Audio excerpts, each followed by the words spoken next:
Black Star Network is here. Hold no punches! I'm real revolutionary right now. Support this man, Black Media. He makes sure that our stories are told. Thank you for being the voice of Black America, Roland. Stay black. I love y'all. All momentum we have now, we have to keep this going. The video looks phenomenal. See, this difference between Black Star Network and Black-owned media and something like CNN. You can't be Black-owned media and be scared. It's time to be smart. Bring your eyeballs home. You dig?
Folks, today's Wednesday, March 25th, 2026. Coming up on Roland Martin Unfiltered, streaming live on the Black Star Network here in Atlanta, where HBCU Aware Fest is taking place this week. The United Nations passed a resolution proposed by Ghana's President John Mahama to discuss.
Folks, today is Wednesday, March 25th, 2026, coming up on Roland Martin Unfiltered, streaming live on the Black Star Network, live here in Atlanta, where I was, of course, moderating a panel today at HBCU Aware Fest. The United Nations passed a resolution proposed by Ghana's President John Mahama to describe the transatlantic chattel slave trade as, quote, the gravest crime against humanity.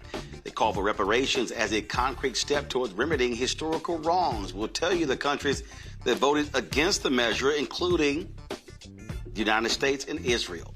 Small businesses are taking major hits from Donald Trump's chairs, and a report from the Small Business Majorities Network shows rising costs, declining revenue, and growing concerns about reduced consumer spending and corporate monopolies. We'll talk with a small business owner for the Small Business Majorities National Council. In tonight's Tech Talk, we look to tracing your roots and find your family's lineage. We'll speak with the creators of the app Kinkofa, who wanted to make the process of finding information on your family's ancestry simple. That and more, folks. It's time to breathe the funk. I'm Roland Martin Unfiltered on the Black Star Network. Let's go. He's got it. Whatever the biz, he's on it. Whatever it is, he's got the scoop, the fact, the fine. And when it breaks, he's right on time and it's rolling. Best believe he's knowing. Putting it down from sports to news to politics. With entertainment just for kicks, he's rolling. It's on go, y'all. It's Roland Martin, yeah. Rolling with Roland now. He's funky, he's fresh, he's real, the best, you know he's Roland Martin now.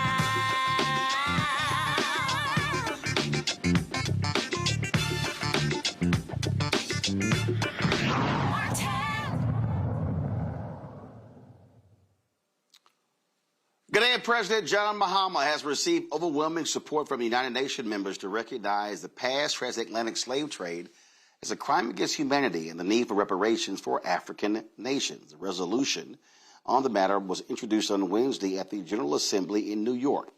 It received 123 votes in favor, 3 votes against. They were Argentina, Israel, and the United States, while 52 countries, mostly European, including the UK, Portugal, and Spain, all abstained.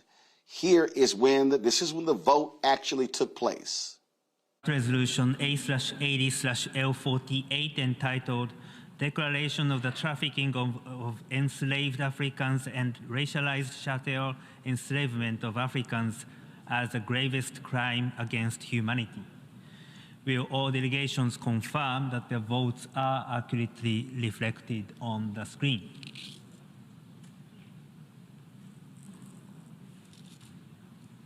The voting has been completed. Please lock the machine.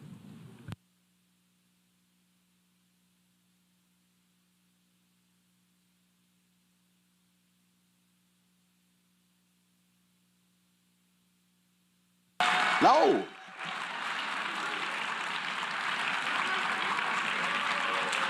The result of the vote.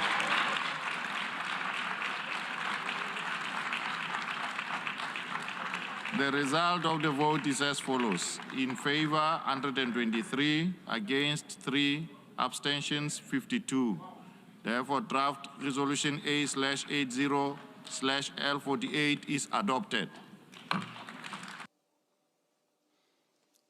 Folks, as we said, the three countries that actually voted against this resolution were the United States, Argentina, and Israel. The countries that actually abstained from the vote: Albania, Andorra, Armenia, Australia, Austria, Belgium, Bosnia-Herzegovina, Bulgaria, Cambodia, Canada, Croatia, Cyprus, Czechia, Denmark, Estonia, Fiji, Finland, France, Georgia, Germany, Greece, Hungary, Iceland, Ireland, Italy, Japan, Latvia, Liechtenstein, Lithuania, Luxembourg, Malta, Monaco, Montenegro, the Netherlands, New Zealand, North Macau, Norway, Oman, Palau, Paraguay, Poland, Portugal, Romania, San Marino, Sao Tome, Slovakia, Slovenia, Spain, Sweden, Switzerland, as well as Ukraine and the United Kingdom. They all abstained. There were 52 total abstentions, 3 against, and 122, of course, the votes that actually were for this numbered 123. Ghana's President Mahama spoke about the transatlantic slave trade earlier today. Your Excellency, Secretary General of the UN, Excellencies, permanent representatives, distinguished delegates, ladies and gentlemen, progress is made in little steps. It is the forward motion towards something better, and changes often come incrementally. Today marks the International Day of Remembrance of the victims of slavery and the transatlantic slave trade. It is a day on which we honor the memory of the approximately 13 million African men, women, and children who were enslaved over the course of several centuries. We remember them through articles, oral histories, through broadcast programs, books, music, visits to museums, monuments, and memorials such as the Ark of Return, located right here at the Visitors Plaza of the United Nations headquarters. Through these activities, we do more than remember. We document and educate. We gain greater perspective. We find the delicate balance of learning from history so that we do not repeat it while leaving our pain behind. In doing so, we begin to heal individually within our immediate communities and also within the global community. This day of remembrance did not happen by accident. In 2006, our global community gathered here, just as we have done today, and resolved to designate the 25th of March of the following year a day of remembrance. It marked significant progress. Then the following year, in 2007, we decided to make the event an annual one so that the 25th March of every year would be the International Day of Remembrance of the victims of slavery and the transatlantic slave trade. That marked an additional step in our forward motion. And so it's indeed for teachers to be here today, 2 decades later, addressing the General Assembly on behalf of the African Group regarding the draft resolution entitled Declaration of the Trafficking of Enslaved Africans and Racialized Chattel Enslavement of Africans as the Gravest Crime Against Humanity. In September last year, at the 80th session of the General Assembly, I stood in this exact place and served notice that Ghana will move a motion to declare the transatlantic slave trade the gravest crime against humanity. This current draft resolution is a result of months of consultation and consensus building by continental bodies, nations, experts, scholars, and jurists, with the sole aim of achieving a united front and grounding the final outcome in truth, compassion, and moral conscience, remembrance, education, and dialogue. So today we come together in solemn solidarity to affirm truth and pursue a route to healing and reparative justice. The adoption of this resolution serves as a safeguard against forgetting. It also challenges the enduring scars of slavery. Madam President, let me conclude with 2 significant quotes by 2 great leaders of history, one of them white and one of them black. The former President of the United States of America, Theodore Roosevelt, said, and I quote, "With a great moral issue involved, neutrality does not serve righteousness. For to be neutral between right and wrong is to serve wrong." Again, civil rights leader Dr. Martin Luther King also reminds us, and I quote, "The arc of the moral universe is long, but it bends towards justice." We've traveled this long road, each step guided by a desire to be better and to do better. Each step bringing us closer to the kind of world we would want to leave for our children. And so delegates, on this beautiful day in March, we're called to stand on the right side of history. Let it be recorded that when history beckoned, we did what was right for the memory of the millions who suffered the indignity of the slave trade and those who continue to suffer racial discrimination. Let our vote on this resolution restore their dignity and humanity.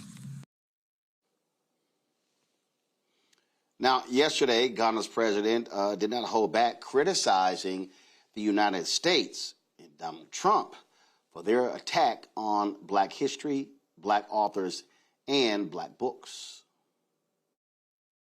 Here in the United States, Black history courses are being removed from school curricula.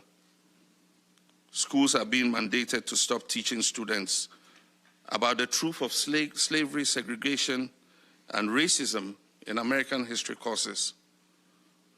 Books about those topics are being banned in schools and public libraries. Museums, art centers, and other institutions whose budgets rely in any way on public funds are being prohibited from scheduling exhibitions and programs or from displaying materials promoting racial awareness or Black history. Much like the law that was put in place to regulate the punishment of the enslaved in Barbados, these policies are becoming a template for other governments as well as some private institutions. At the very least, they are slowly normalizing the erasure They are slowly normalizing erasure.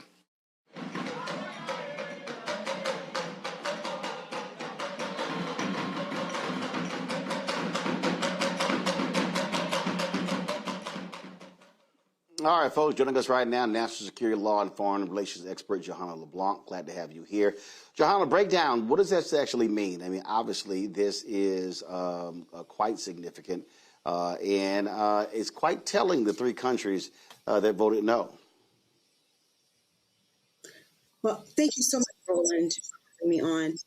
First and foremost, I think it is a great thing that President John Mahama introduced the resolution acknowledging the gravity of transatlantic slavery.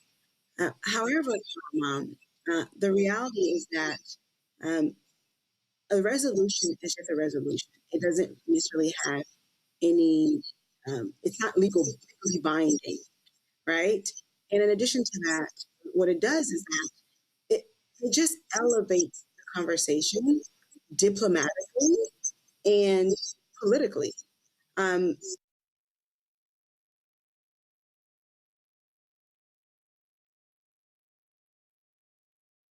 Looks like we're having an issue with Johanna's signal, so we're going to get that taken care of.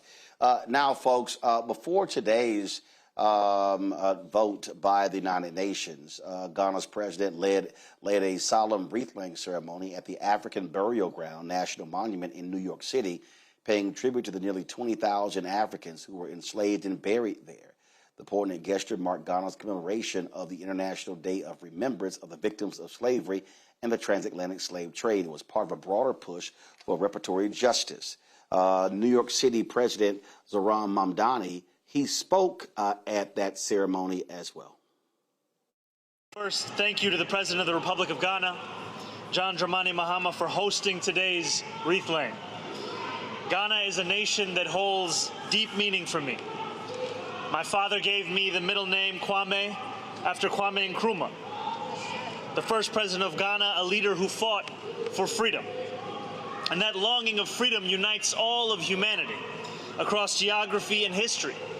It is that longing for freedom and the sacrifices made by so many to win it that we are here today to commemorate. And I want to acknowledge a number of leaders that are also here with us. It was a pleasure to be preceded by Reverend Al Sharpton, as well as members of the President's team and representatives from across the region, including the Caribbean. I also am here with a number of leaders from our administration. We have our Commissioner, Afia Atta-Mensah, who is here with us. Commissioner Ana Maria Archilla from the Office of International Affairs. We have our Public Advocate, Jumani Williams, who is here with us, as well as State Senator James Sanders, Assemblymember Al Taylor, so many other leaders, including our outgoing Commissioner as well. And we are here in many ways because nearly 400 years ago, the first enslaved people arrived at the port of New York. 22 souls, likely from Angola, were originally aboard a Portuguese ship bound for sugar plantations in Cartagena before the Dutch intercepted and enslaved them once more, this time under the Dutch West India Company. And so began a shameful history of slavery here in our city, one that is just as much a part of our story as the Revolutionary War battles that were fought in Brooklyn or the bridges and skyscrapers that defied any precedent. According to New Amsterdam's 1665 tax list, 12% of the residents of this city at the time were slaveholders. By the mid-1700s, New York City was home to the most enslaved people outside of the South, until the Act for the Gradual Abolition of Slavery in 1799. Even then, freedom was partial and often cruelly withheld. None of the enslaved New Yorkers who helped to build Wall Street ever benefited from the enormous wealth that it created. And the dignity and security granted to so many of our earliest settlers was denied to those of African descent, even those fortunate enough to be deemed free. Land deeds once granted were rescinded, the franchise of voting so often out of reach.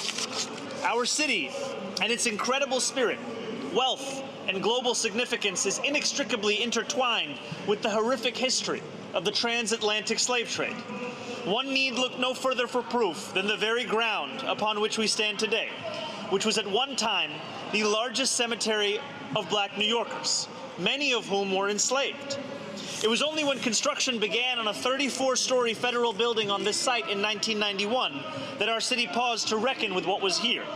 I am grateful to the community members, historians, archaeologists, all those who helped to reveal what lay beneath our streets, to draw attention to the history of our city.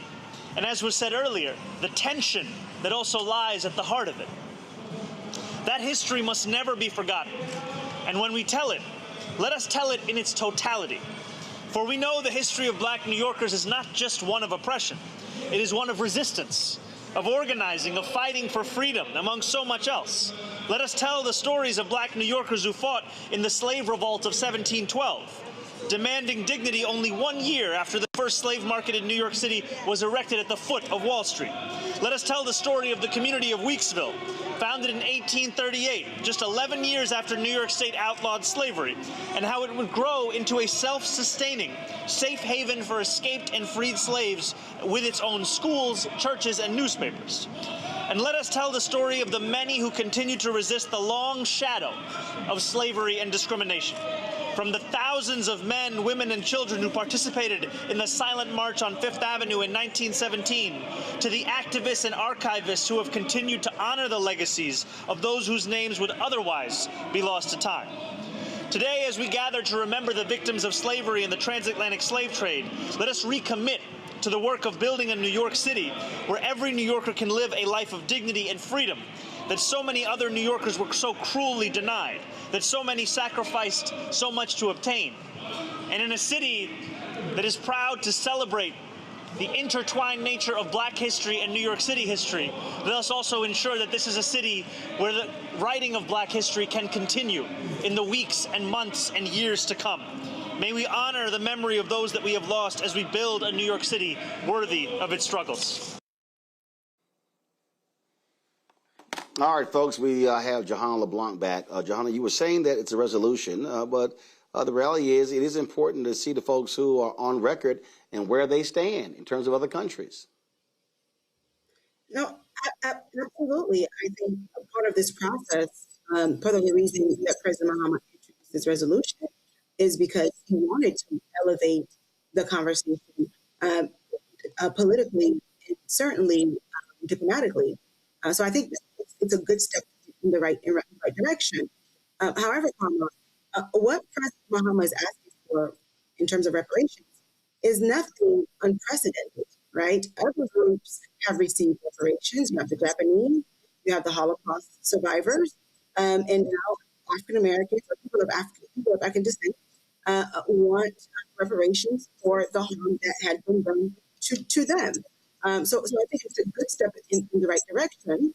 But however, in order for the UN to actually do something about this, he has to go to the UN Security Council. Otherwise, this is merely a resolution that will just elevate the conversation politically and diplomatically. Well, and we know that the United States is one of several countries that has a permanent veto on the UN Security Council, and so that stops anything from moving forward.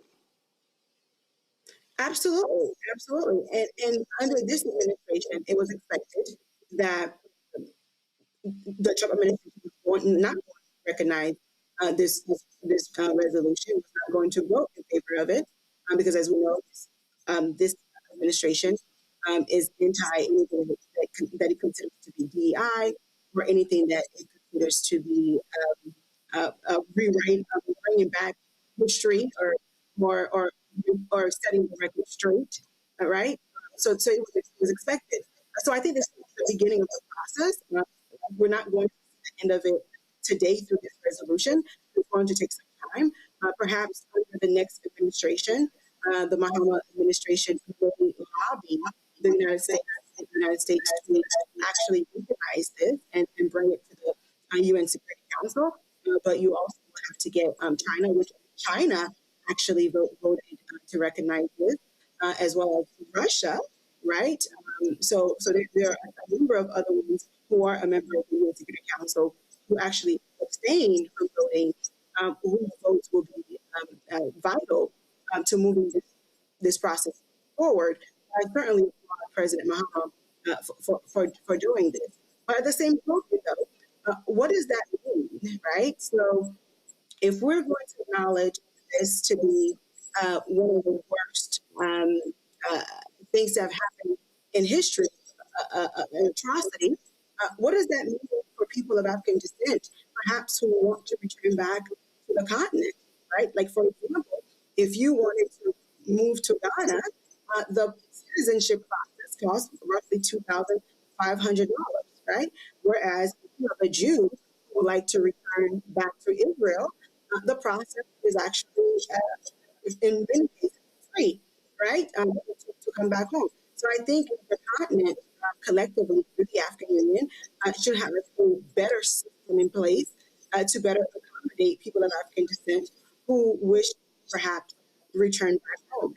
Secondly, I think one of the worst things that happened to people of African descent, besides slavery, was the colonization of our minds, right? And until we train ourselves in the way we see ourselves, the way we see the continent, and the way we think about the world, I think no matter what kind of reparations that we have, as a group of people, it will be incredibly difficult to advance.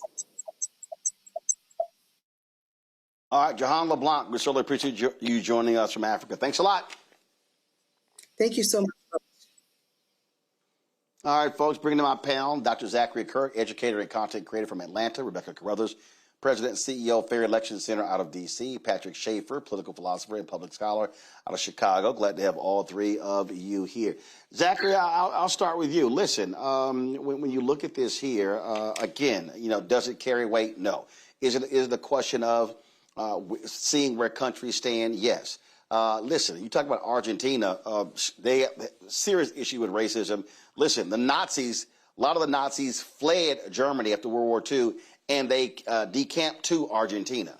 And so you have Israel and the United States, the three countries voting no. And so let's talk about that, but also those 52 countries that abstained. A lot of European folks abstained. It's criminal. It's embarrassing. We live in a nation that was built on the backs of our ancestors, enslaved people. And the least this country can do, not what they should do, which is reparations, not what they should do, which is ensure fair and adequate and equal opportunity to every single American citizen, because that's so far beyond the understanding of those that we, the American people, have put in power. But the least they can do is recognize the atrocities. This was the simplest, easiest thing this nation could have done to make a small step towards atonement for all of us who are those who remain of the evil that they did to our ancestors, and they couldn't even do that. This is extremely disappointing, and this is something that I'm so thankful that you're bringing to the forefront, and that needs to be echoed by your audience. We just share this and share this broadly so that our people know what our country continues to do to us every single day. It was the least they could do. It did carry any weight whatsoever, Rebecca, but it's abundantly clear where they stand. Roland, I had so many emotions watching that because this is one of the few experiences that I've ever had in life where I've seen another country stand up for me. And the reason why I say it like that, being a Black American whose family has been in this country for centuries, I don't have the luxury like some of my friends who are first, second, third generation in this country, where if it goes down in this country, they know their country of recent origin will stand up and say something. They know that that country's president or premier or ambassador is going to talk to this government about how their people are being treated in this country. But when you are a Black American in this country, you don't get that. And so to even see Ghana stand up and advocate for Black Americans in that way is so powerful, because we don't have that. We don't get that, because as far as people are concerned, we didn't have a history. As far as some people are concerned, Black Americans didn't have a history before 1619, and that simply is not true. So that was very powerful. But it also makes me think about whenever I go to Europe, I think about the last time I was in Portugal, I took a African tour of Portugal tour, and it was led by several Africans. And what was interesting about that tour, they really pointed out how across Portugal, they don't talk about their role in the slave trade. So there's many Portuguese citizens who have no idea the role that Portugal played in kicking off the transatlantic slave trade. And when I've done similar tours in France, it's a cognitive dissonance. So am I surprised that those European nations who primarily benefited from the transatlantic slave trade, aka the greatest human trafficking in human history, does it surprise me that they had nothing to say? No, but guess what? We're coming for our money. Absolutely. Patrick, your thoughts? I think it's pretty on brand for the United States. They've been pretty consistent. I think that the mere fact that we're talking about reparations and redress and repair is because that slavery has an afterlife. And there's a logic to that afterlife, that what we see is that if there was any rupture in slavery, it was just legal. But the logic and the system of slavery still persists. Had it not persist, then we would not be talking about the inequalities that we experience, that we need reparations for our history. How is history behind us if the structure of that history is still present with us? And so I think that it is a great conversation, and I'm more interested in what does material justice look like within this context. Absolutely. And so we'll certainly see what is next, but we appreciate the Ghanaian president moving forth with this and getting these countries on the record. A quick break. We come back. We'll talk small businesses being impacted by these crazy economic policies of Donald Trump. Also, are we moving closer to boots being put on the ground in Iran? We'll talk about that with our panel as well. You're watching Roland Martin Unfiltered right here on the Black Star Network. With medicine and science under attack, I want to keep you and your family informed and healthy. I'm Dr. Ebony Hilton, and I knew at the age of 8 that I wanted to be a doctor. So I studied hard and became the first African-American female anesthesiologist hired at the Medical University of South Carolina since its opening in 1824. And I always say I was made into a doctor, but I was born to be a mom.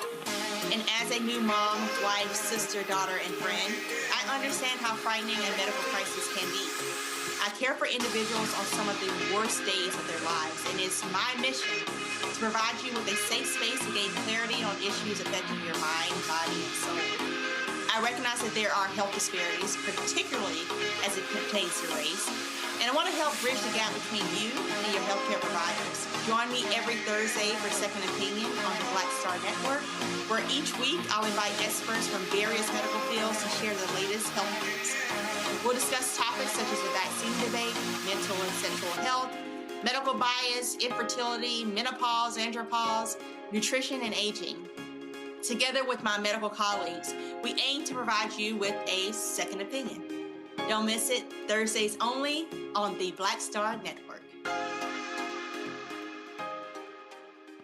I'm Ryan Wilson, CEO and co-founder of The Gathering Spot, and you're watching Roland Martin Unfiltered on the Black Star Network.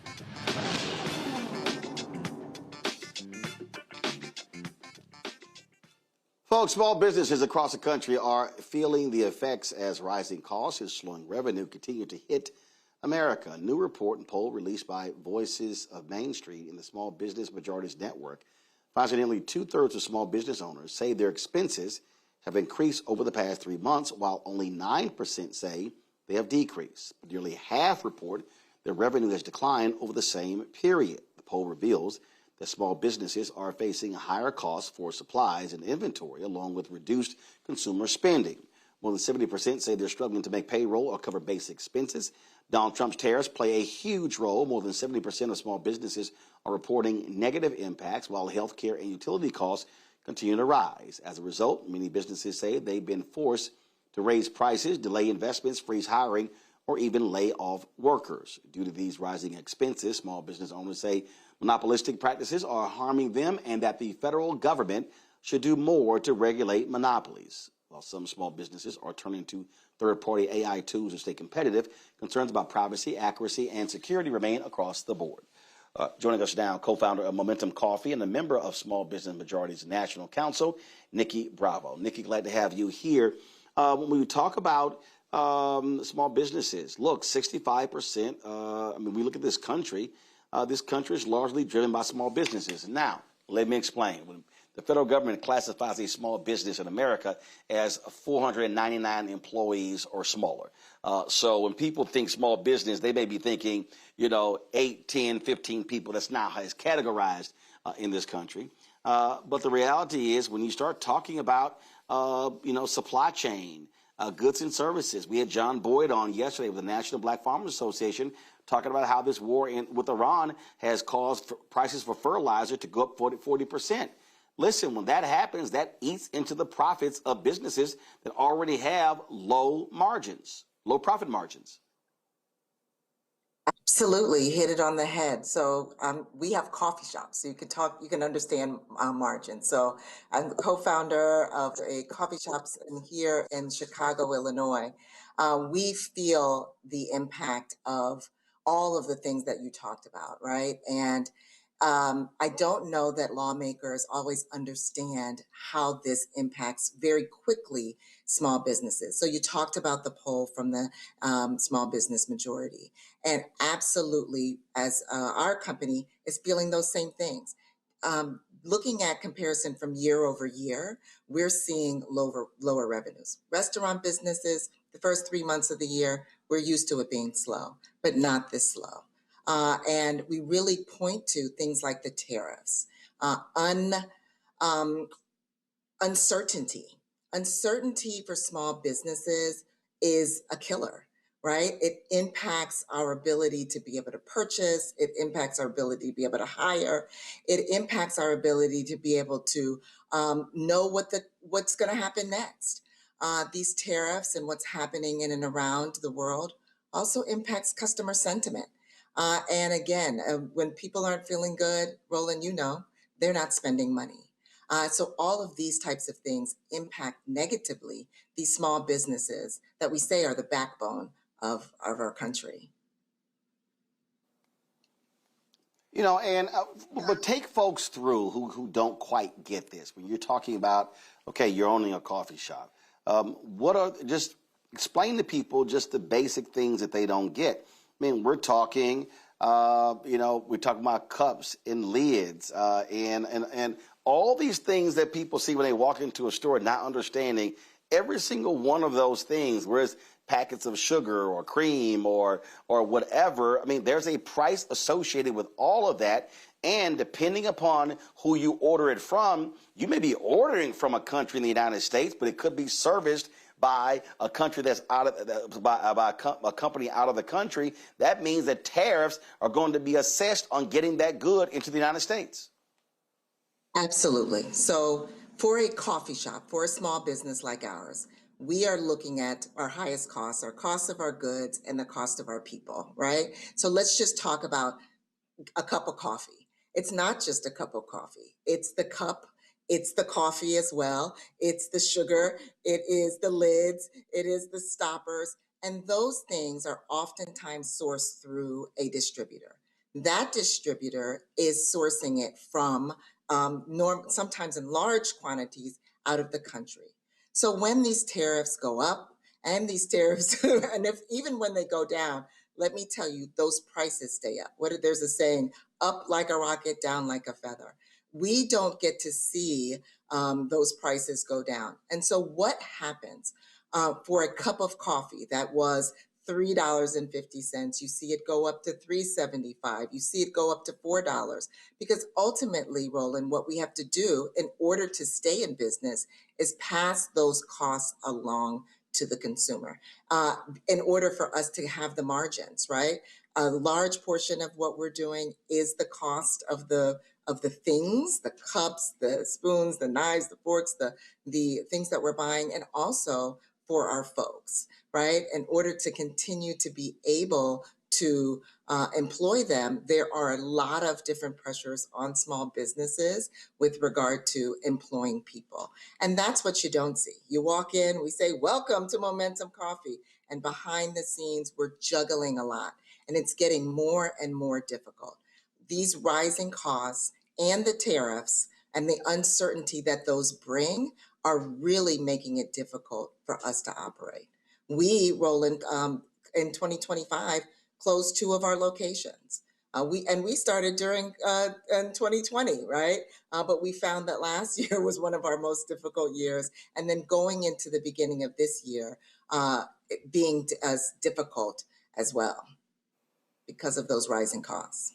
You made a point about the biggest expenses. I tell people all the time, labor is the biggest expense, and when people are faced with rising costs, low profit margins, it is going to result in laying people off. Business owners have to look at the bottom line. They may love the person, they may appreciate their work, but what we are seeing when you drive those expenses up, then the biggest expense line is staff, personnel. That's the first thing in many places that's going to get cut.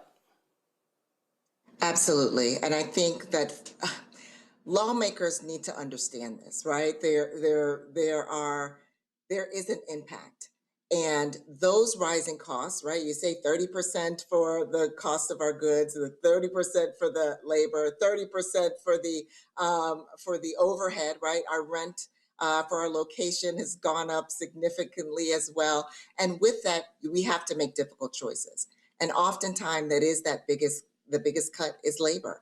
And we are employing people in our neighborhoods.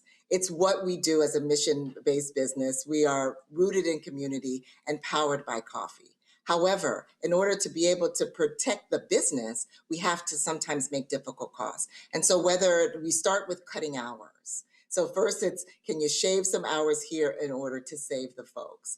But at some point, the costs rise so large or increase so much that you have to cut employees. It's not what we want to do, it's what we have to do. And those are the things that we're being faced with and the questions and decisions that we're making as we look at things that we don't control. We are forced to look at things that we can control, and a lot of times that is the people that we have to make those choices. Questions from the panel. Rebecca, you first. So what should the average consumer do in order to support small businesses during this time? Oh, well, I think you said it. Support small businesses, right? One, be intentional with your dollar. It does matter. It does matter where you go. It matters how often you go. It matters that you're showing up. And I think it's also really important to provide feedback to small businesses, right? Small businesses are in their communities in order to provide those services, oftentimes like ours, have a mission to serve and are doing lots of things to be that economic driver in their communities. So showing up and being supportive and also providing feedback where there might be some pain points on the consumer side. Hey, take it to your small business before you take it to the internet. Zachary. So, one thing that I want to know, I think it's important to emphasize to the audience that, some of us we've lived through this. We've gone through this in previous Republican administrations. And so as a business owner, what do you foresee as what will come next, and what can Black people do to survive that? All right. Well, what comes next, right? Black people and Black businesses do survive, right? We've found a way to be able to, find the power in the pivot and continuing to do those things. One of the things that's a little bit different is that there's a lot of things happening at once, right? So there's the tariffs, there's the tightening of dollars and credit, there's increases in healthcare costs. And so I think we've seen it before, but all of these things happening at once, I think is what is a little bit different. What is on the other side of this? A lot of collaboration and a lot of conversation. I think one of the things that we're doing here is highlighting beyond the highlight reel, what's been difficult for small businesses. We have to talk about what our struggles are. We have to talk about what some of the resolutions are, and we have to work together to do that. And we work with other small businesses. We share what's working and what's not working for us. We talk about where to purchase things. We talk about how can we purchase things together and look at some things that maybe in history we've done, right, that we haven't done so much before or in the current, but need to do again so that we survive this and thrive and show up on the other end. Patrick. Yeah, so I'm interested in, and I would love to hear your thoughts. After reading this report, it says that between 67 and 71% of small business owners are insecure about whether they can make payroll or not. And it seems to me that this economic theory of tariffing our way into prosperity has given, at least for the working class, a silent killer like high blood pressure. And I'm interested in, what do you think the effects of that kind of silent killer when it comes to payroll? And it seems that perhaps the working class are maybe 1 or 2 paychecks from being in their own personal recession. And this seems on a macro level that this is leading toward that. And I'm wondering, how are you thinking about that? How I think about how this all impacts people, right? We talked about healthcare, right? Small businesses, if they're making choices, might not, like ours, we don't provide benefits, right? And so we want to be able to provide benefits to our team. Other small businesses aren't able to do that as well. So imagine not being able to do that, people being stressed about their jobs, how that deals with, how that lands on them in terms of health is certainly something to think about. When we talk about payroll, it is difficult, right? It's something that you need people to work in order to make the money, and then it's time to make that payroll. It is not easy to hire people because it's not just the cost of the actual payroll, right? It is also the cost of the taxes that you pay. It's the other costs that are associated with it that oftentimes people don't understand and people don't see, and small businesses don't really get when they're embarking on this journey. So what I see is that there's rising costs. People are going to make decisions. There's going to be people that are laid off. And then what do they do? Where do they go? When you have these small businesses that were traditionally these employers in neighborhoods and they start to disappear from the landscape, it really starts to create this cycle. And so we're recognizing it now. We need to look at how we stop that from happening. We look at how we can support our small businesses. And those are the things that the small business majority really looks to advocate.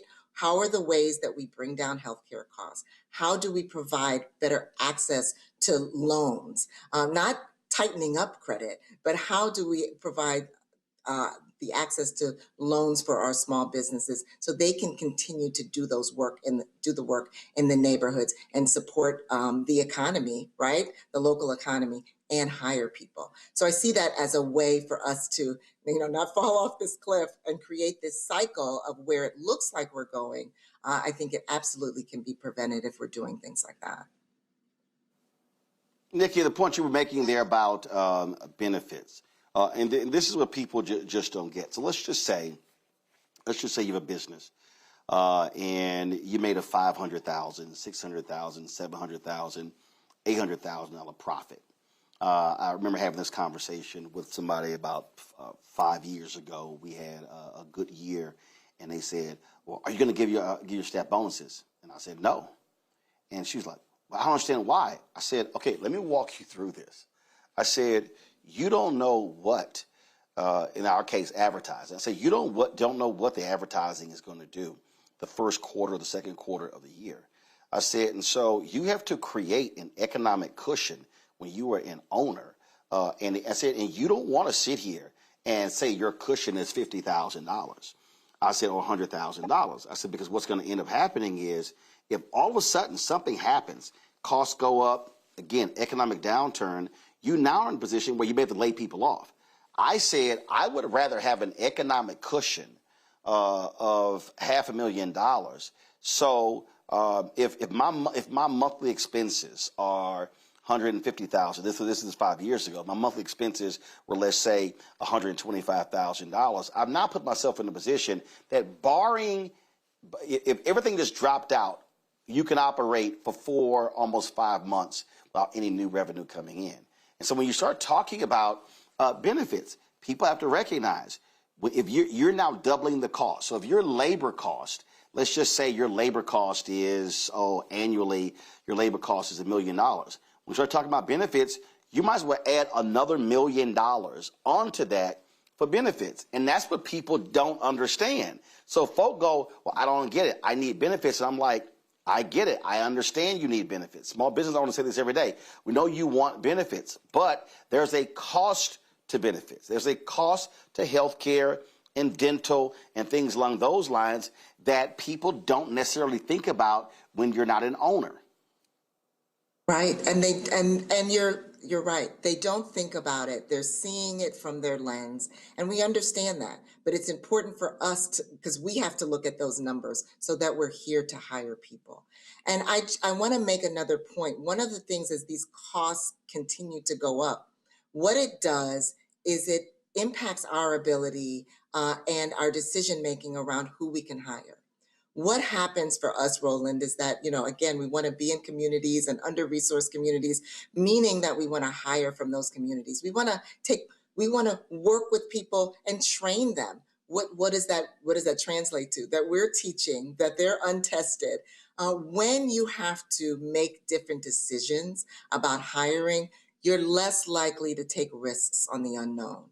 And so the very people that you set out to help, the same people that the lawmakers say that they want to help, get marginalized, get set to the side, because when I'm paying a higher amount for a salary, I'm looking for the person who's already done this, because the cost of hiring, the cost of labor, the cost of the overhead is too great.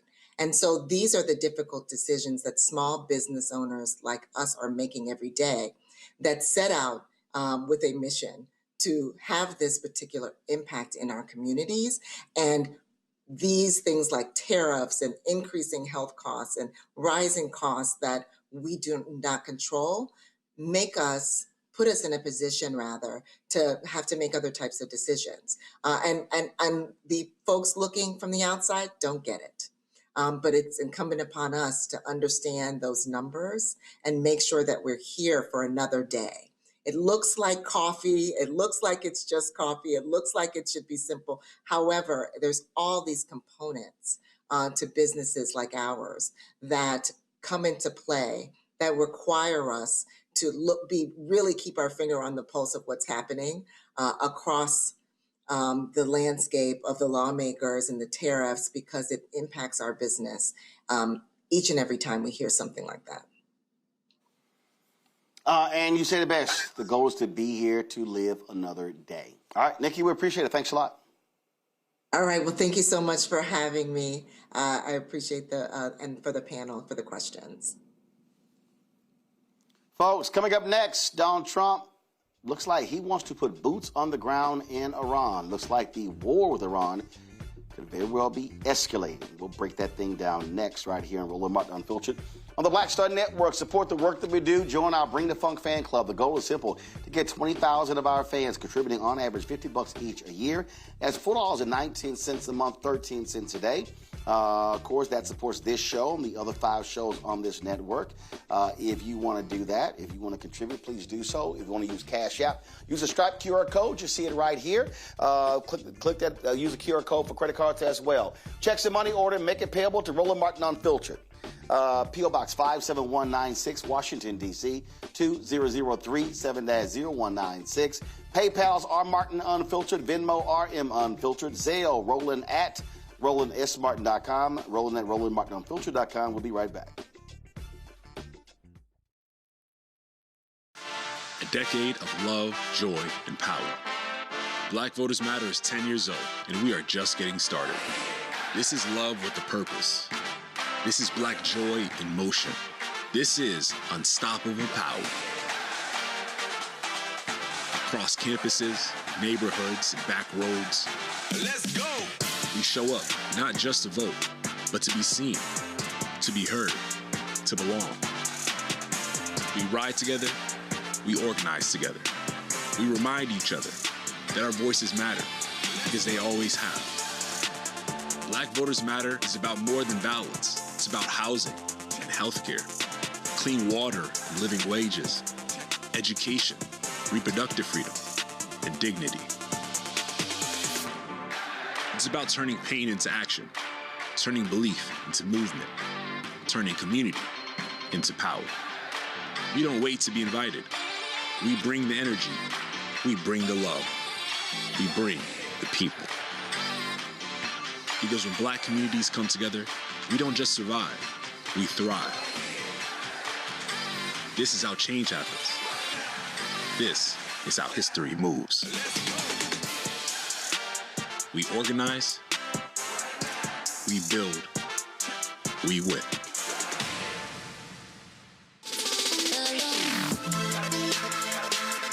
Hey y'all, welcome to The Other Side of Change, only on the Black Star Network and hosted by myself, Bria Baker, and my good sis, Jamira Burley. We are just two millennial women tackling everything at the intersection of politics, gender, and pop culture. And we don't just settle for commentary. This is about solution-driven dialogue to get us to the world as it could be and not just as it is. Watch us on the Black Star Network, so tune in to The Other Side of Change.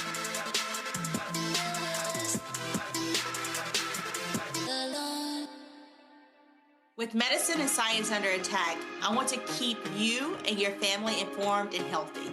I'm Dr. Ebony Hilton, and I knew at the age of 8 that I wanted to be a doctor.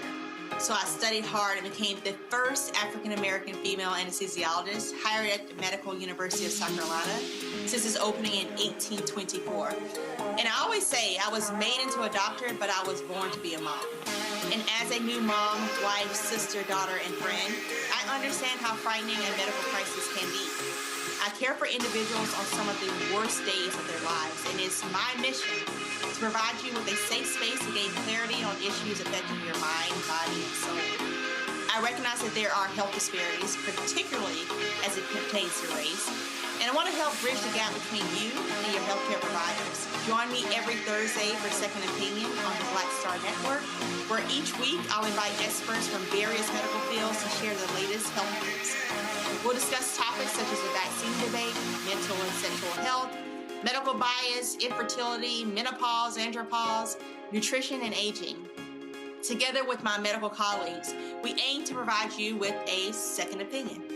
Don't miss it, Thursdays only on the Black Star Network. Hey everybody, I'm T.D. Jakes, and I want to encourage you to watch Roland Martin Unfiltered. It'll blow your mind.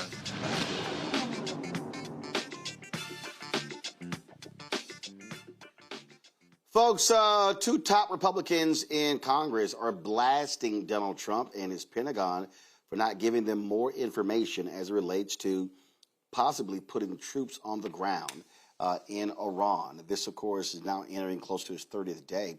And Mike Rogers, who is the chair of the House Armed Services Committee, as well as Roger Wicker, who is the chair of the Senate Armed Services Committee, both Republicans, say that they're not getting enough, that they are very frustrated with what is going on. In fact, Mike Rogers told Politico, quote, "We want to know more about what's going on, what the options are, and why they're being considered.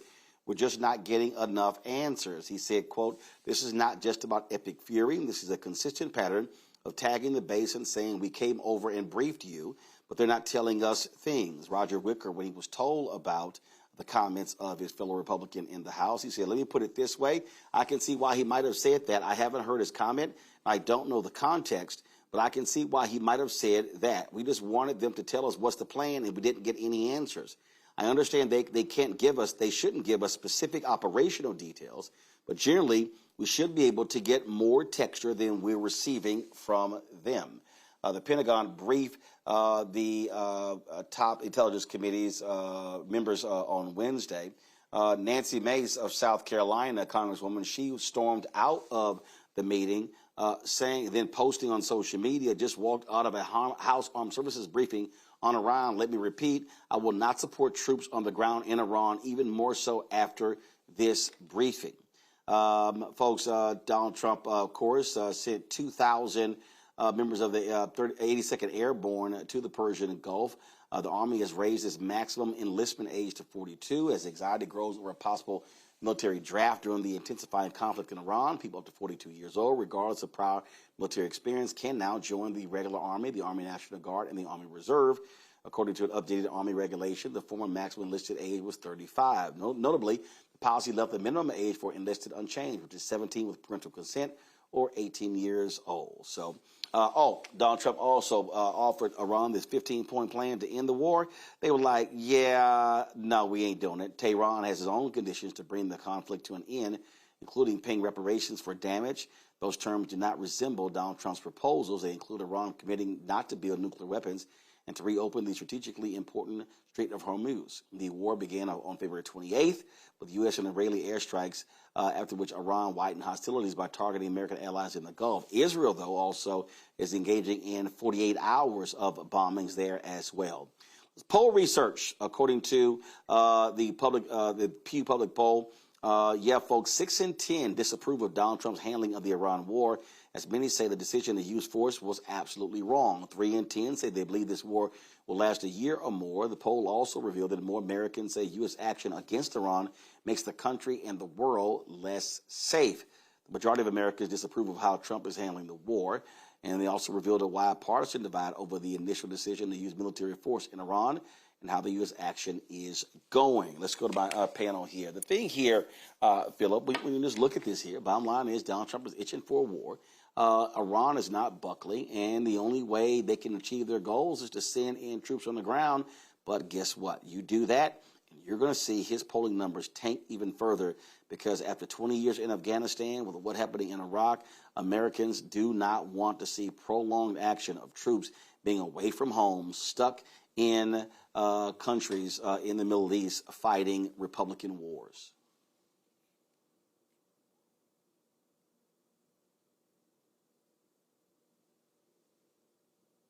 Actually, I'm going to go to Rebecca first. So a lot of the people who supported Trump in 2024, they supported him in part because he said he wasn't going to lead the country into a never-ending war.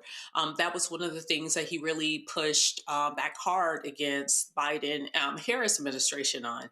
And, when we look at the military and we look at historically who the military has supported, it has been Trump's party. So now seeing someone who's put us into another quagmire into the Middle East, especially a country that we all know previous presidents have been very clear that it doesn't make sense for us to ever do any type of underground escalation in that particular country. At this point, I've seen some conservative groups reach out to Vance publicly and suggest that he should pull a 25th Amendment. But from talking to folks that I know who are retired military and just listening to a lot of security experts talk about the many impeachable things, but the many potential war crimes that this president has committed based upon this escalation in Iran, it's simply ridiculous. And it's really unfair for especially many of those young people who enlisted into the military because they were hopeful of using the military as a way to have a better future. And now that they are being sent into harm's way and for a cause that is not worthy. For a cause that hasn't been well articulated, for a cause that doesn't have the American support behind it, is simply a sad situation. You know what? I would rather that this delusional person in the White House just declares victory, do a mission accomplished banner, and go home. Patrick?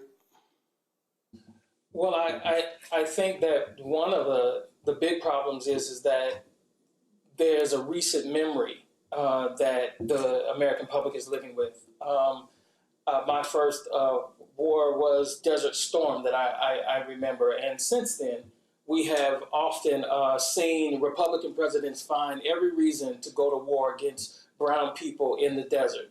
And so I think that the legitimacy of the reasons in which we go to war are being questioned because we saw what happened in Iraq. We saw what happened when Biden pulled troops after 20 years in Iraq. And so these things are in our living memory and that we're remembering them. And so I think that when there is no public buy-in, there's a question of political legitimacy and military legitimacy that I think the Republicans had not factored into going into this war. Zachary, you put ground troops in Iran. You start seeing body bags return home. It is going to be a bleak time at 1600 Pennsylvania Avenue. It is a bleak time in America anytime a service member's life is lost. And right off the bat, we have lost 13 American service members to this distraction war, also known as Operation Epstein Fury. The Great American Distraction War, also known as Operation Epstein Fury, because make no mistake about it, so much of this has to do with distracting from the things that this president and his administration have done. You talked about Roland, and you said about his falling poll numbers, and he's constantly going towards the bottom. For Donald Trump, there is no bottom. And what's unfortunate is for his true MAGA supporters, there is no bottom because they're going to stand behind his foolish ways because they're brainwashed and they're part of a cult. But I want to emphasize to the American people that this isn't just about Donald Trump and his poll numbers, because no matter what this delusional man wants, who does indeed need that 25th Amendment to be invoked, he is not going to be able to be president after 2028. He will not be able to be president of these United States. However, there is a Republican who will win the nomination for that party, who can be president, and they are just as responsible for these lives lost. They are just as responsible for those 13 dead service members, for the 5,300 lives lost in this conflict, 5,300 international lives lost. They are responsible. Every Republican who isn't fighting back, every Republican who isn't standing up and talking about this, they're responsible. They are the ones who are supporting this conflict. They are the ones who are supporting the inflation. They are the ones who are supporting the gas prices. We cannot forget them when it's time to vote in 2026 and then again in 2028. All of them are responsible for what this man is being allowed to do. Absolutely. All right, folks. Time for Black Star Network headlines with Brittany Noble. A landmark ruling out of Los Angeles. A jury found Meta and YouTube negligent for failing to warn users about the dangers of their platforms. Jurors awarded $3 million in damages to a 20-year-old woman who says she became addicted to Instagram and YouTube as a child, linking that to serious mental health harms. Meta is responsible for 70% of the payout. YouTube responsible for 30%. Snap and TikTok were also named in the lawsuit, but settled before trial. The case could have major implications, with similar lawsuits from parents and school districts set to go to trial later this year. The state of Minnesota and county officials filed a lawsuit against the federal government on Tuesday, claiming they are being obstructed from investigating the shootings of Renee Good, Alex Preddy, and Julio Cesar Sosa Solis by federal agents. The lawsuit filed in the U.S. District Court for the District of Columbia involves Minnesota Attorney General Keith Ellison, Hennepin County District Attorney Mary Mority, and Bureau of Criminal Apprehension Superintendent Drew Evans. They all allege that the Department of Justice and the Department of Homeland Security have denied state investigators access to crucial evidence needed for their inquiry into the three shootings. The lawsuit specifically names the Justice's Department, the DHS, Attorney General Pam Bondi, and former DHS Secretary Kristi Noem, who oversaw an immigration crackdown in Minnesota that happened earlier this year. Renee Good and Alex Preddy were both fatally shot by federal agents employed by the DHS as part of the immigration operation known as Operation Metro Surge that also happened earlier this year. The Texas Supreme Court refused to allow DNA testing for a black man on death row. In 2024, Rodney Reed's case was under legal review due to the claims of new evidence in the 1996 murder of Stacey Stites in Bastrop County, Texas. Reed has maintained his innocence, long seeking the genetic testing of items collected from the crime scene. Reed has said that Stites' fiancé, ex-police officer Jimmy Fennell, raped and strangled her after learning that the white 19-year-old woman was having an affair with Reed, a black man. Finn will spend time in prison for a different sexual assault, but has denied killing Stites. Reed's lawyers argued that Bastrop County District Attorney Byron Cortez refuses to test the murder weapon, a webbed belt used to strangle Stites despite compelling evidence of his innocence. Reed does not have an execution date. Former Justice Department official Kristen Clark is stepping into a new role with the NAACP. Clark, who previously led the Civil Rights Division under President Joe Biden, will now serve as the organization's general counsel, overseeing its legal strategy nationwide. That includes leading litigation on voting rights, gerrymandering, and First Amendment protections at a time the NAACP says those rights are under increasing attack. Before her time at the Justice Department, Clark led the Lawyers Committee for Civil Rights under law and holds degrees from Harvard and Columbia Law. Well, the city of New Orleans has placed liens on the state's first black church, First African Baptist Church, located on 3rd Street. Pastor William Brent is trying to get the historic church designated as a New Orleans landmark. The church, founded in 1826 and recognized as Louisiana's first incorporated African-American congregation, is facing city fines up to $4,000 and liens tied to property neglect. The city has placed 4 liens related to sanitation, weed and plant growth required, paint for protective treatment, and gutters and downspouts. Well, slutty vegan owner Pinky Cole says a creditor seized one of her Georgia homes. Cole rushed to a bankruptcy court after she claimed a creditor seized and locked the doors of her 6-bedroom, 4-bathroom investment home in Loganville.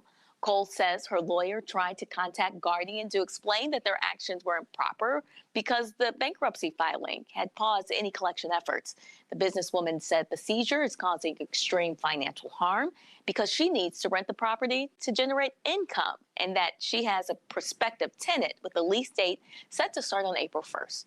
Cole states that she owes millions of dollars and is currently unemployed, aside from the $15,000 that her husband earns. Roland, back to you.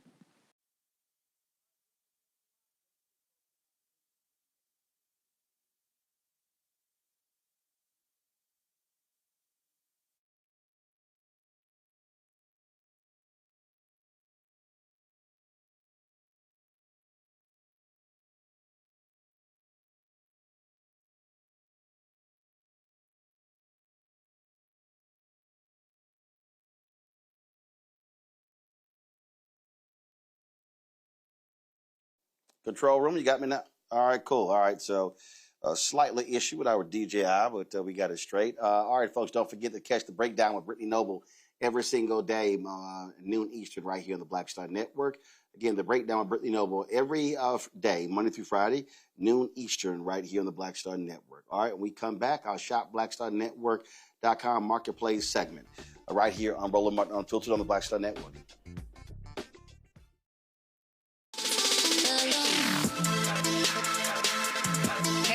Welcome to The Other Side of Change, only on the Black Star Network and hosted by myself, Rhea Baker, and my good sis, Jamira Burley. We are just 2 millennial women tackling everything at the intersection of politics, gender, and pop culture. And we don't just settle for commentary. This is about solution-driven dialogue to get us to the world as it could be and not just as it is. Watch us on the Black Star Network, so tune in to The Other Side of Change.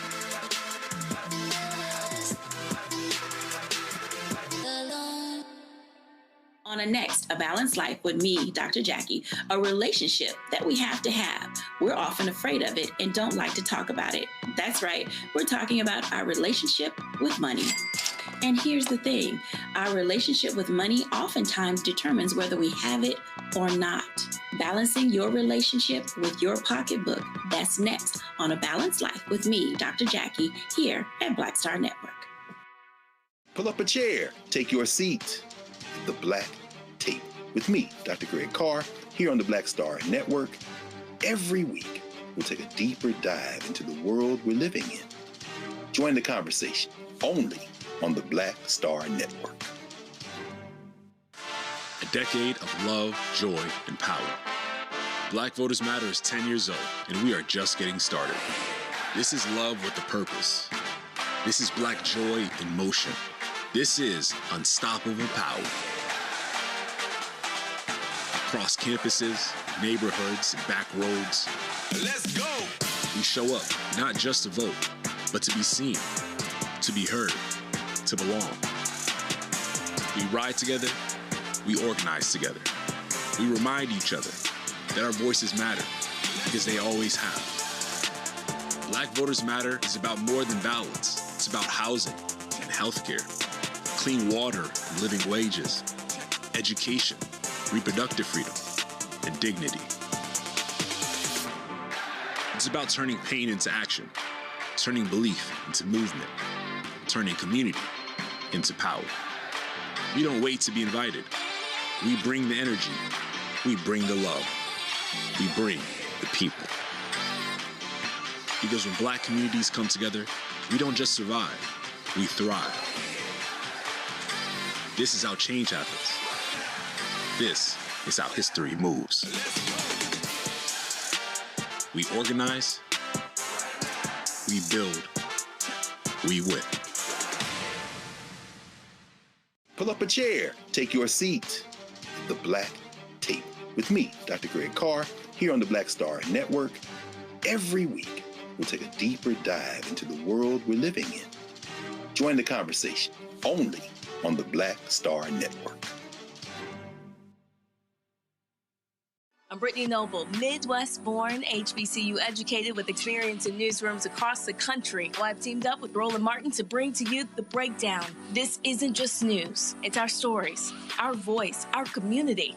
Join me for The Breakdown, Monday through Friday at midday, only on the Black Star Network.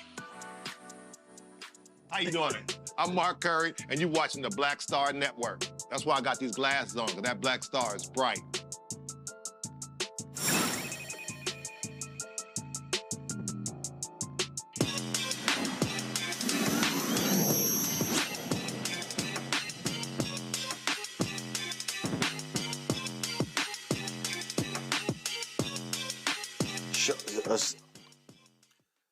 Folks, if you're looking to trace your roots, Kenkofa is the perfect app for you. It utilizes historical records, including public cemetery and land records, personal family archives, and oral histories.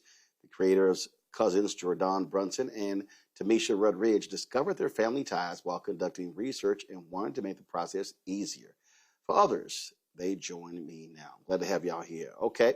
So, all right. Okay, let's say somebody wants to use this. A lot of times people are utilizing DNA, and they're like, hey, what about DNA results? But this is different. This is literally being able to find your lineage. How does it do that? Well, what's the key thing that you have to input to make this actually happen where it's accurate?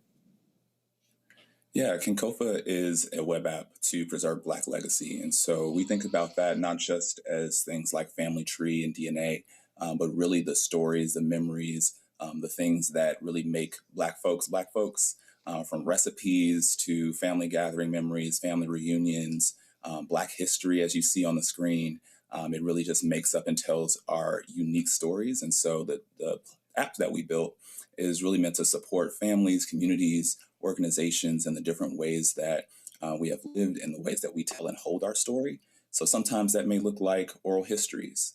That may look like, again, the gatherings and traditions that we have, the old photos that live in a shoebox or home videos that sit at home or that we play when the time comes.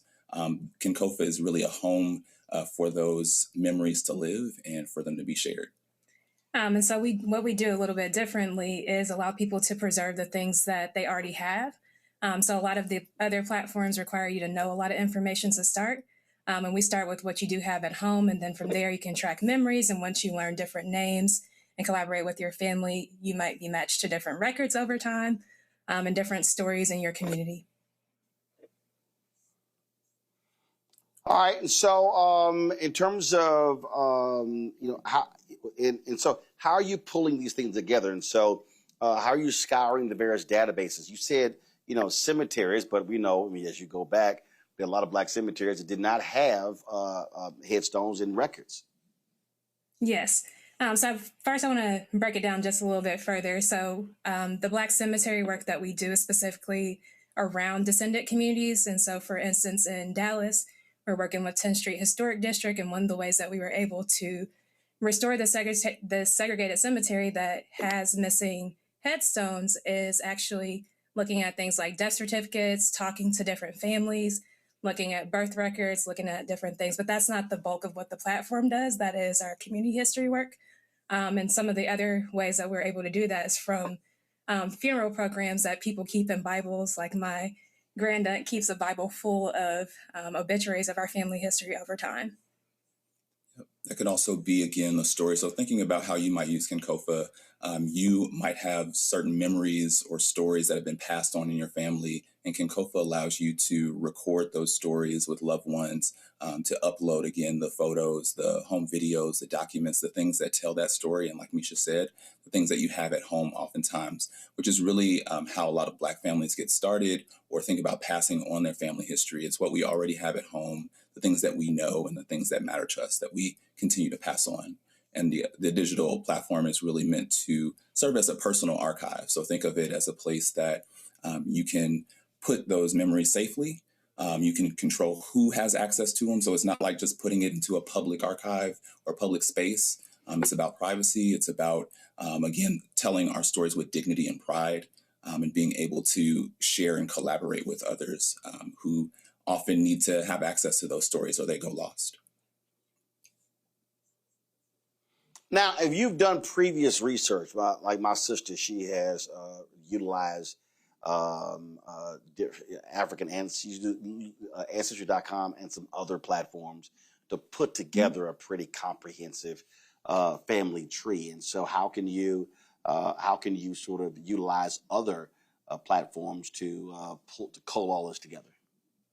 Yes, so we actually let people go beyond their family trees. We do have a tool where you can bring over the trees from other platforms and then try to add records to them. So let's say that it is your great-grandmother and your cousin or your aunt has the obituary or funeral program, maybe a birth certificate, a yearbook. Some of the other platforms don't allow you to upload those kind of things or share the memories behind them in a way that is public to and private to your family in the way that you might want to. So like, as you're seeing here. This is a view of actually my account, my maternal family. And so here I've kind of created spaces around certain memories, whether it's reunion photos, home videos, old family photos. This is actually an image from the early 1940s of my great-grandmother's house.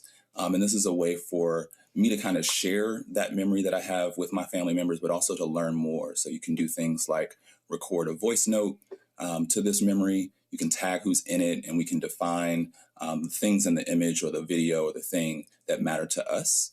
You can leave comments. And so that's one way that we're able to, again, collaborate and get more of the story so that we can kind of piece things together and have a deeper understanding of who we are and where we come from. Yes, and on the platform, we also allow you to do things like record oral history. So that's another thing that's different. And then also leave things for the future. So again, we're not just focused on the past, we're focused on what you have now and how you pass that forward as well. So we don't have to be in a position again to say, hey, we've lost our history. This is a look at some of the tools that are... Sorry, go ahead. Go ahead.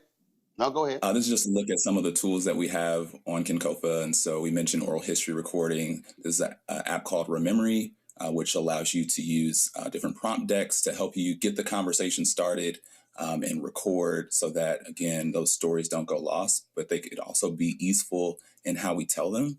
They have different topics from things like foodways and recipes to growing up, holiday traditions, and they're really a way for us to think about how can we get these memories out that sometimes aren't easy to tell and have a process and a place to put them. There's many more of these mini apps coming. Sorry, go ahead. All right, questions from the panel. Rebecca, you first. Okay, so this is really cool. Have you all connected with some of the historically Black towns?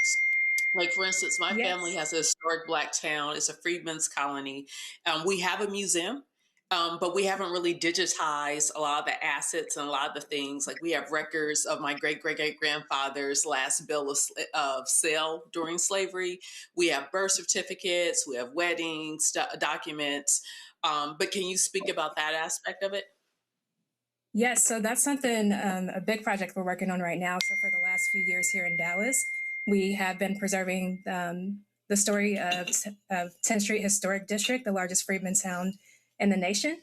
That's still intact. And one of the things that we've done with that community is record the elders, digitize family archives, and just records that we can find from different libraries and cultural heritage organizations that are nearby.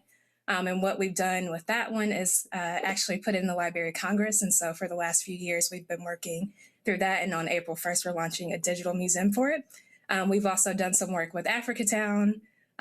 We live in Oklahoma, so we know about all the Black towns there. And the same with Texas. I'm from Texas, so I'm very, very excited to work with and connect with more freedmen's towns over time. It's an hour 15 just south of Dallas. All right. Hello. So I'm very excited about this. Likewise, definitely let's stay connected. All right, Zachary.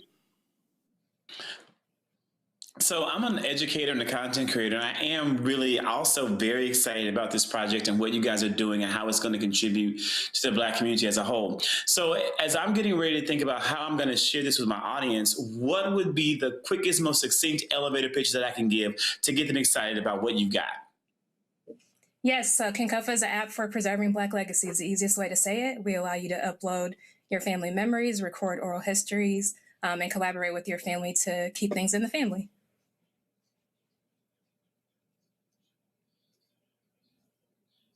Patrick. First, thank you all for doing this work. It's so important and so precious for our community. I'm wondering two things. I'm wondering about patterns that you see.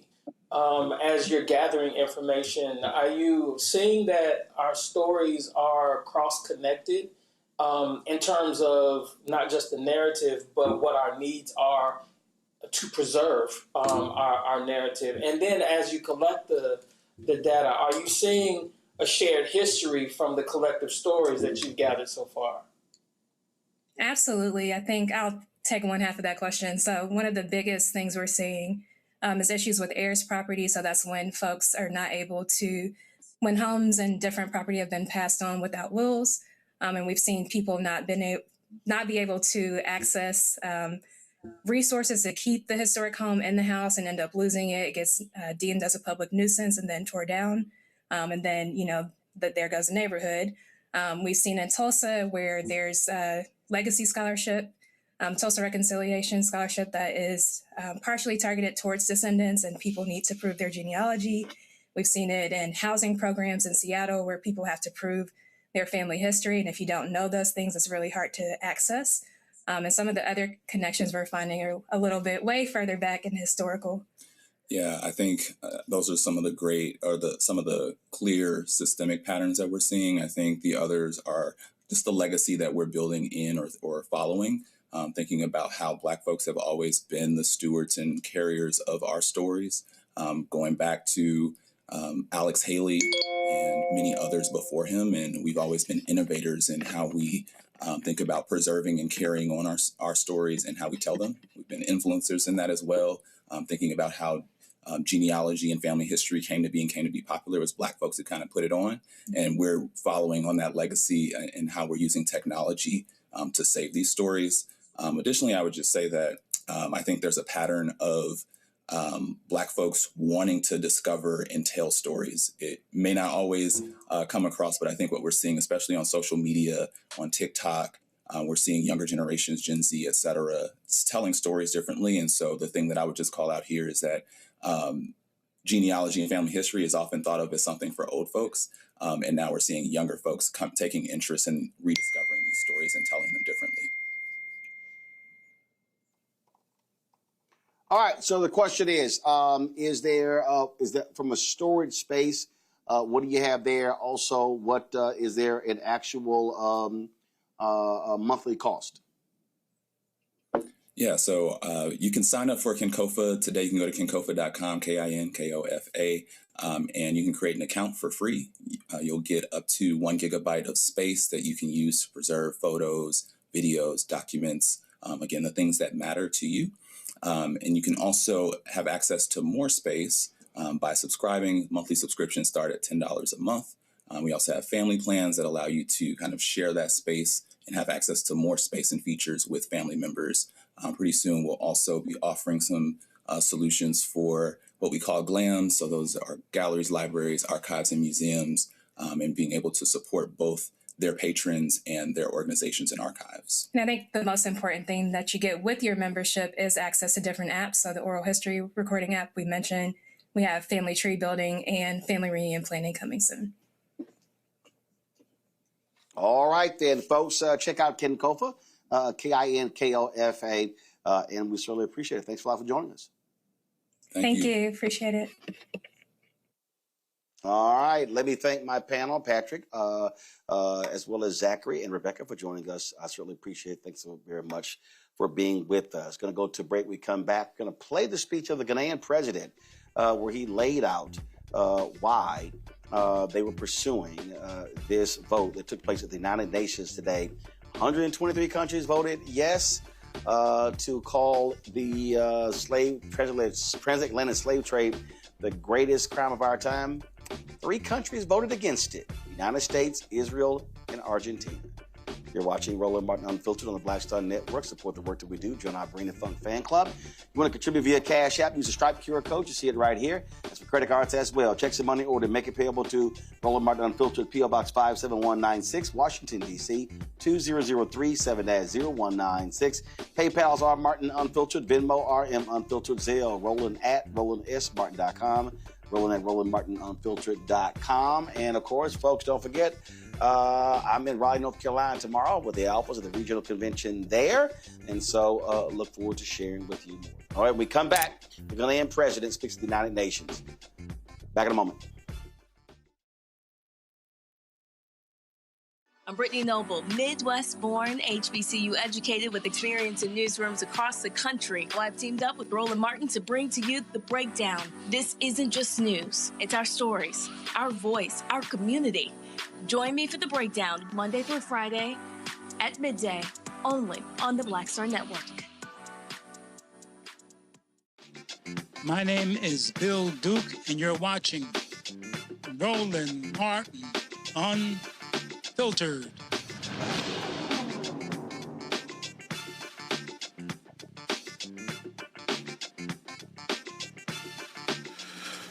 Truth begins with language, with the power that words hold to shape consciousness and to shift perspectives to propel an action or other. I therefore offer this truth as a starting point. There's no such thing as a slave.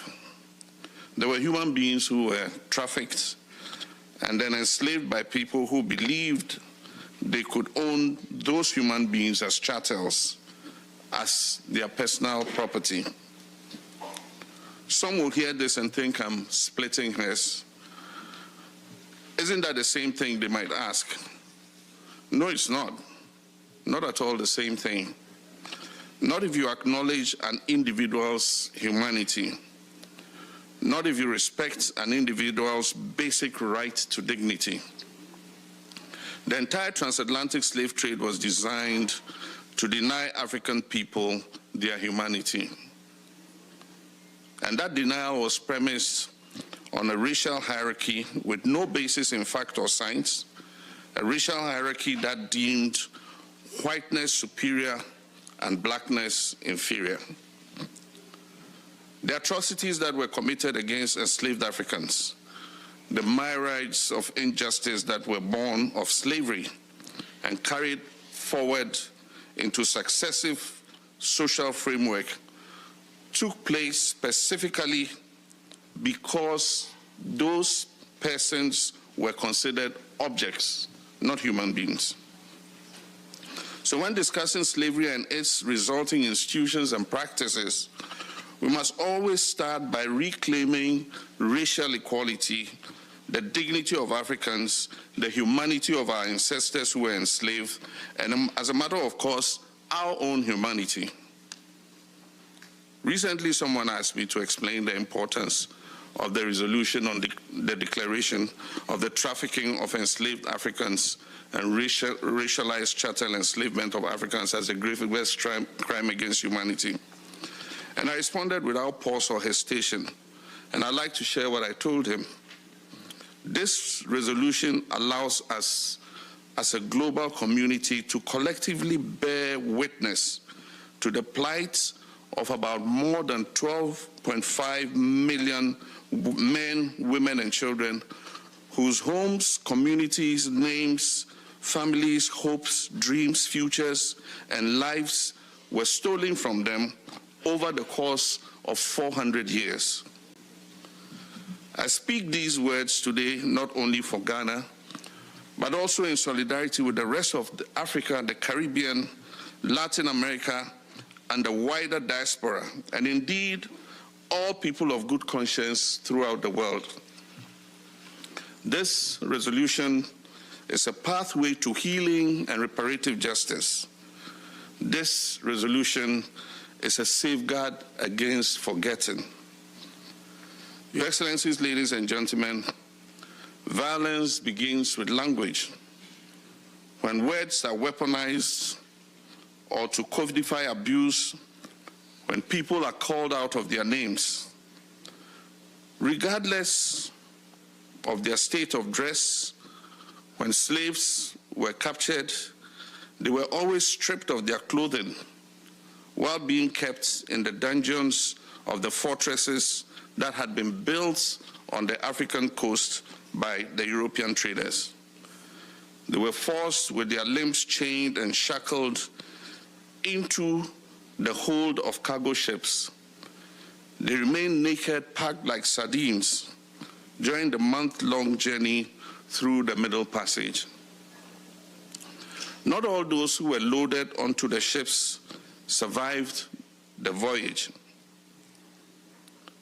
A number of the ships sank with their entire human cargo. Others who fell sick were thrown overboard. And a few who preferred death to captivity voluntarily jumped overboard. It is believed that 10 to 20% of enslaved people died in the Middle Passage. Whenever a ship arrived at its destination, the enslaved people, still naked, were taken to the market where they were inspected and appraised like livestock. They were then placed on an auction block in front of an audience of potential buyers and sold to the highest bidder. Once they arrived on the plantation where they would work and live for a lifetime, they were also stripped of their names. And so you were no longer Fatu, or Kofi, or Bubakar, or Nanayao, or Emenka, Nayong, or Hamisu. You were given names like Ben, Jemima, John, Toby, or Mary. In addition to these new names, they were also called girl or boy, regardless of how old you were. And maybe I should also say that filthy N-word. If you ever needed a surname, it would be that of your master. And sometimes they were branded like cattle with the plantation's insignia or logo. There were sugar plantations. There were also coffee, cotton, tobacco, and cocoa plantations in the Caribbean and the Americas. South America had diamond and gold mines as well. And also the production of indigo took place in Jamaica. The people who were enslaved labored on those plantations from sunrise to sunset. And the conditions under which they worked were brutal. They were beaten occasionally to the point of death. They were underfed. They were kept in cramped quarters and often died young, if not from labor, then from disease. They're having records of some enslaved women who were kept as breeders. Let's not mince words, ladies and gentlemen. Business was booming because when labor is free, profit margins are huge. African lives were disposable. If too many of the enslaved Africans died, more were captured from their homes on the continent, enslaved and trafficked. During conversations about slavery, the point at which euphemisms are introduced, and there's a rush to talk about abolition. But we cannot afford to look away. This is precisely the part when we should pay close attention, because the devil is in the detail. And I'm going to share 4 trafficking destinations with you. Remember, when you hear these numbers, that it's not about data. These are about human beings and human lives. Roughly 6 million enslaved Africans were trafficked to Brazil, which is the 5th largest nation in the world, stretching 4,400 kilometers from north to south and 4,320 kilometers from east to west. Almost 2 million enslaved Africans were trafficked to Jamaica, which was the most profitable of all sugar-producing locations. Jamaica is 235 kilometers long and between 34 and 84 kilometers wide, depending on which point you are located. About 500,000 enslaved Africans were trafficked to America from the early 17th century, when the first ship arrived, to the 19th century, when chattel slavery was eventually abolished. America grew from 3 colonies to an independent nation with 36 states. Over 450,000 enslaved Africans were trafficked to Barbados, an island that is 34 kilometers wide and 34 kilometers long and 23 kilometers wide. Before the trafficking of enslaved Africans, plantation labor in Barbados came from white indentured servants who were usually Irish. There were 2 major problems with indentured servants. One was that they eventually had to be granted their freedom. And the other was that if they ran away, catching them proved challenging because they blended in, they were white. In 1661, Barbados enacted a code for the enslaved. And in the preamble, it said, Negroes are described as, and I quote, a heathenish, brutish, and uncertain, dangerous kind of people, quotations closed. It goes on to explain that this is why there must be a set of laws detailing how they should be punished. Clause 2 of the same code details what to do if any Negro man or woman shall offer any violence to any Christian, as by striking or the like. And it goes on to say that if it is a first offense, the Negro should be severely whipped by the constable. However, if it's the Negro's second offense, he shall be severely whipped, his nose slit, and be burned in the face. The code gave owners and overseers the ability to torture, maim, and even kill enslaved Africans with impunity. And became something of a template for the rest of the Anglo-Atlantic world. In 1662, a year after Barbados enacted this code, a legal doctrine was established to set judicial precedent in the American colony of Virginia. It was titled Partus Sequitur Ventrum, for those of you who understand Latin, which translates from Latin as, what is born follows the womb. This legal framework ensured that all children born of enslaved women would also automatically be enslaved regardless of who the father was. And it is important to note that many enslaved women were impregnated because they were raped by the plantation owners or their overseers.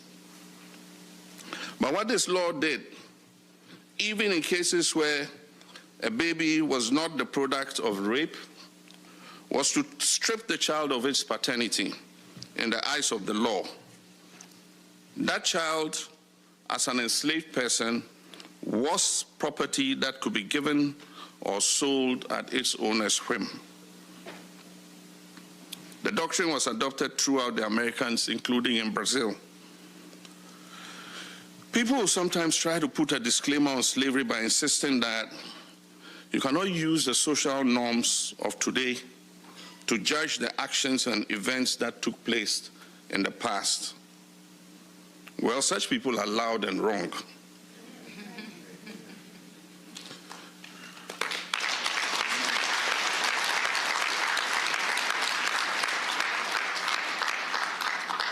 Just because everybody is doing something doesn't make it right. Slavery is wrong now, and it was wrong then.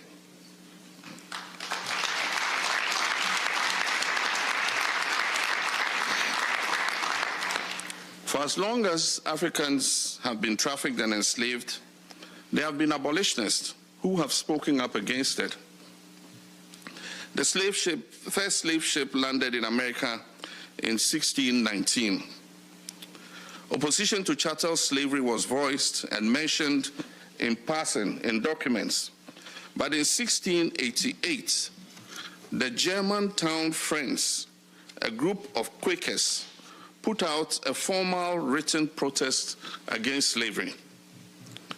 And in it they wrote, and let me quote, "Now, though they are black, we cannot conceive there is more liberty to have them slaves as it is to have other white ones. There's a saying that we shall do to all men like as we would have done to ourselves, making no difference of what generation, descent, or color they are." Quotations close. Your Excellencies, erasure begins with language. When words are used as a sleight of hand to gaslight, to trick you into doubting what you know to be true. It is when words are used to create mythology. When they are spoken, the volume gradually decreases with each repetition until it becomes a full verbal reduction. The legendary American jazz player Miles Davis said, and I quote, "It's not the notes you play, it's the notes you don't play." When it comes to the contributions that Africa has made to enriching Europe and building the so-called New World, the silence is deafening. We have paved roads through mountains, we've put down railroad tracks, we've constructed buildings, laying brick after brick, we have cut sugar, cane, we've picked cocoa and cotton, we've descended into mines to unearth precious metals and stones, and we have wet nurse babies. We've paid the price of admission with the blood of our ancestors, and still what greets us at the door is silence. What we're met with is mythology. And I'll explain what mythology I mean. In 2015, McGraw-Hill Education, one of the largest publishers in the United States, released a geography textbook that is used in over 1,000 school districts in Texas. The book stated that millions of workers were brought from Africa to work on agricultural plantations. It said workers, not slaves. A family complained, and the book was pulled off the shelves. But now there's another one. There's a U.S. organization called PragerU. I hope I got the pronunciation right, PragerU or PragerU.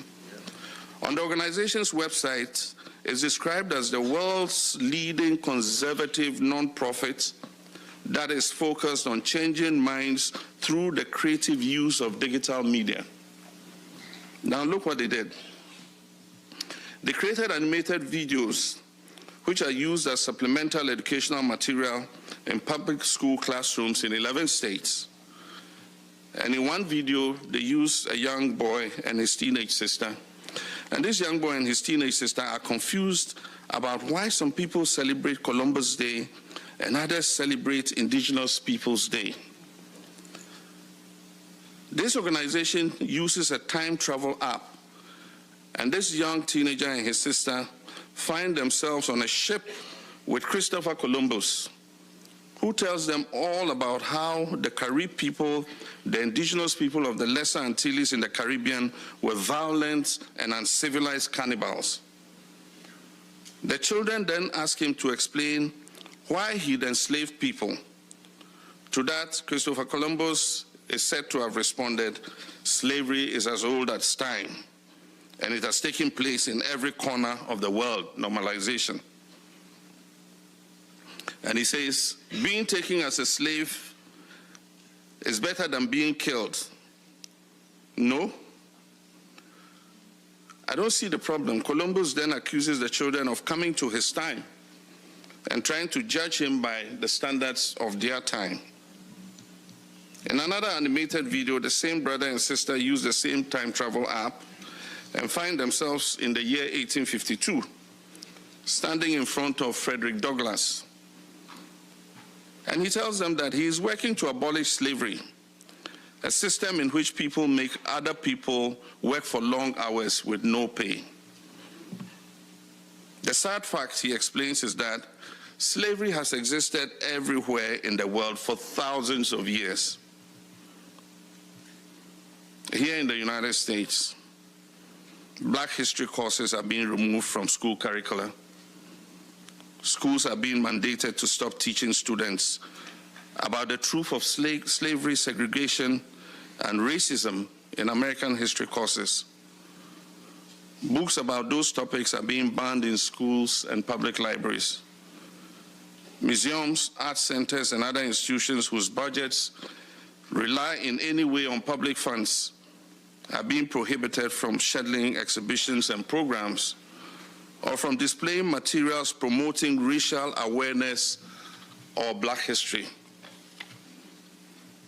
Much like the law that was put in place to regulate the punishment of the enslaved in Barbados, these policies are becoming a template for other governments as well as some private institutions. At the very least, they are slowly normalizing the erasure. They are slowly normalizing erasure. Earlier, when discussing the importance of this resolution, I said it was a safeguard against forgetting. This is the type of forgetting that I was referring to. But there are other types of forgetting as well. The great Jamaican philosopher-poet Robert Nesta Marley famously said, "Emancipate yourself from mental slavery. None but ourselves can free our minds." I want to repeat an encouragement that I offered as part of this address, one that is companion to the truth that I began with. When discussing slavery and its resulting institutions and practices, we must always start by reclaiming racial equality, the dignity of Africans, the humanity of our ancestors who were enslaved, and as a matter of course, our own humanity. We must also remember to reclaim our humanity, because when we absorb too much of the language of violence and erasure, we can stop hearing the language of truth that exists within us. When we're in that state of mind, our minds become enslaved. In his book, the Guyanese writer Walter Rodney quotes a Dutch traveler's first impressions upon visiting the Nigerian city of Benin. He says the towns seemed very great. When you enter into it, you go into a great broad street. The town is composed of 30 main streets, very straight, 120 feet wide. The houses are close to one another, arranged in very good order. These people are in no way inferior to the Dutch as regards cleanliness. This was his quotation. In 1531, a Portuguese sailor, Vicente Pegado, traveled to the city of Great Zimbabwe, and this was what he wrote. He said, among the gold mines and the inland plains between the Limpopo and Zambezi River is a fortress built of stone of marvelous size, and there appears to be no mortar joining the stones.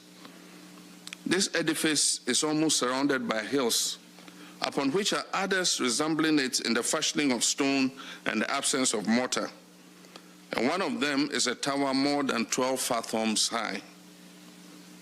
A 2016 article in the Guardian newspaper highlighted the city of Great Zimbabwe, built between the 11th and 14th century.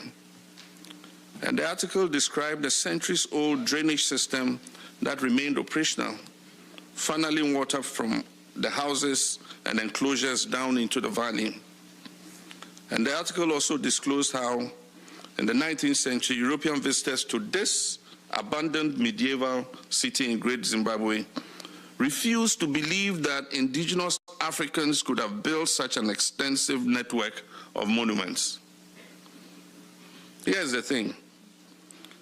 The greatness that is within us will always outweigh the injustices that have been visited against us.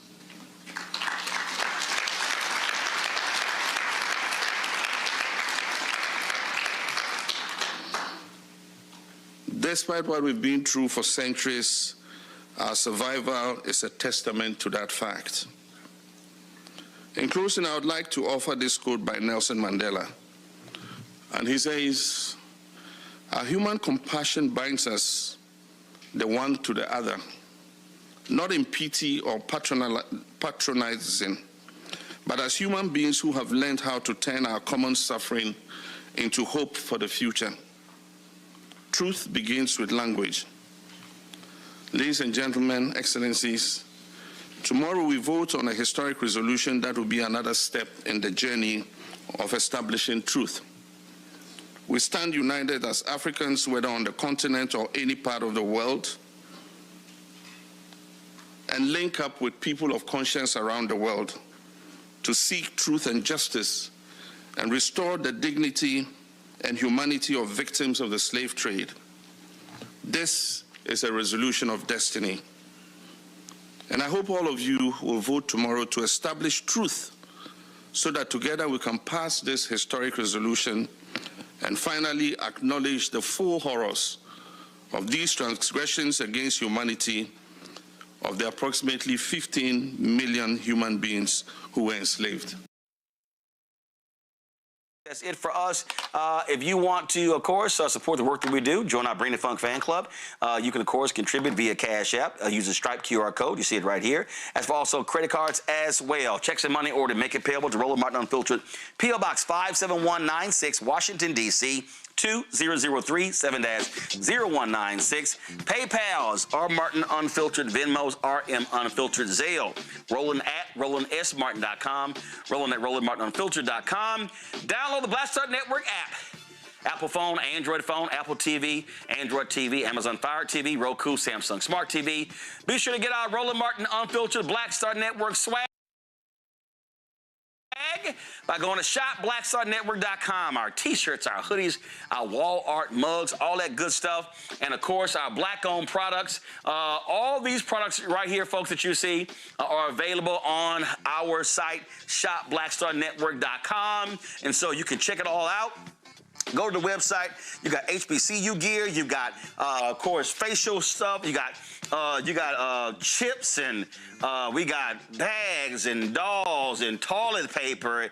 All of these black-owned products, you can get them at shopblackstarnetwork.com. So when you buy these products through our website, you also supporting this show as well. So black-owned, black companies helping black-owned media. So go to shopblackstarnetwork.com. Send it around. Tell your friends and family to go there as well. We should also download the app Fan Base. Follow me at Roland S. Martin. Be sure to get that. Also, remember, Brittany Noble, you can check her out on The Breakdown. Brittany Noble every day, noon Eastern, right here on the Black Star Network. Folks, that's it. I'll see y'all tomorrow, right here. Roland Martin Unfiltered. Out!